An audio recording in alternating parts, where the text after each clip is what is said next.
माननीय विश्वानंद जी ने गुरु महाराज से कहा, आप कविता क्यों नहीं लिखते? उन्होंने जो कविता लिखी है या जिसको भजन का सकते हैं,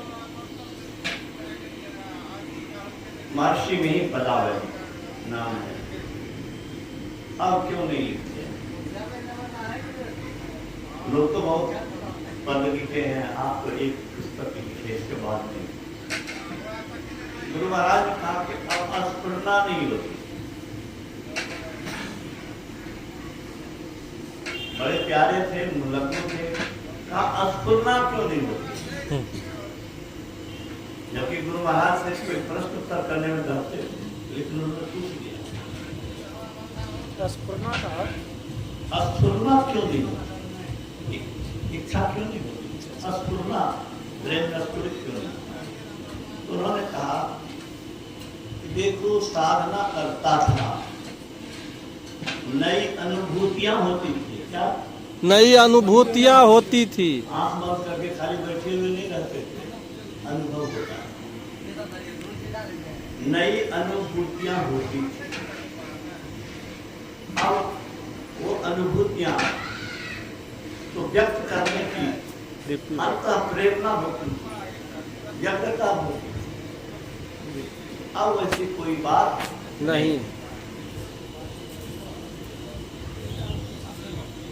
वो विद्वान थे, और उस विद्वान ने क्या लिखा सो सुनिए। तो विश्वानंद जी ने लिखा कि मैं महर्षि जी के उत्तर पर विचार कर रहा और सोच रहा था कि महर्षि जी सच्चे कलाकार हैं, जो अनुभूति हुई उसी को लिखे, कल्पना से नहीं, जो देखा अनुभव। अब महर्षि जी की कविता इसीलिए गौण है कि जैसे गंगोत्री से गंगा चलती है, उसमें गति रहती है, और जहां गति है वहां ध्वनि है, जहां गतिहीन वहां ध्वनिहीन। विद्या नहीं डोले तो फिर आवाज नहीं, गति वहां ध्वनि।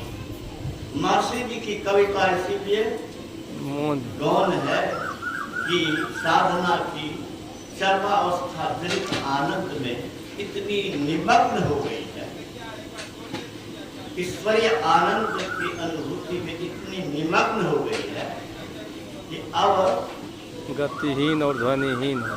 अब ध्वनि के लिए अवकाश का ये सब लिखा है, अब ध्वनि के लिए अवकाश